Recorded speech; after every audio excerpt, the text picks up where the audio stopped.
در درس 15 قسمت دومش خب اصلا در احادیثی که رسول الله صلی الله علیه و سلم گفته هست خوب، اما احادیثی که به الخالق گفتیم او در باره همه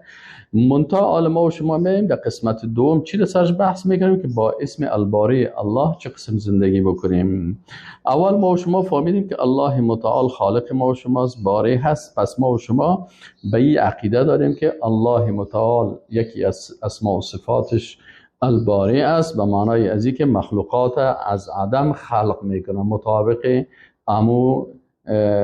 تقدیری که الله سبحانه و تعالی کرده. دوم چیزی که ما و شما با اسم الباری الله زندگی میکنیم، یعنی به این عقیده هستیم که الله سبحانه و تعالی الباری هست، یعنی از تمام عیب‌ها و نقصان‌ها پاک میباشه. و نقطه سومیش در اینجا چی میگیم که هو الممیز لخلقه بعضه عن بعض، ذاتی هست که تمیز میکنه مخلوقاتش بعضش از بعض. پس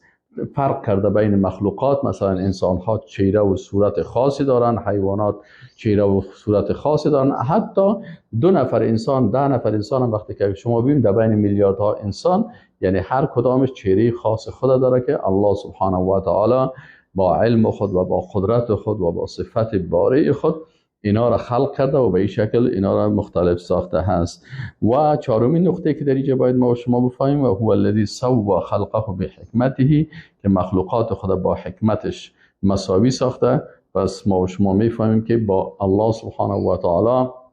به خاطر از اینکه ما و شما نرمال زندگی بکنیم، کل چیز اما تو به یک مساوات، یک تعادل است، هر چیز اما تو منظم هست که کلش به شکل نرمال پیش میره. اگر در وجود ما هست، اگر در بیرون هست، کل چیز الله متعال همه چیز مساوی خلق کرده و این هست از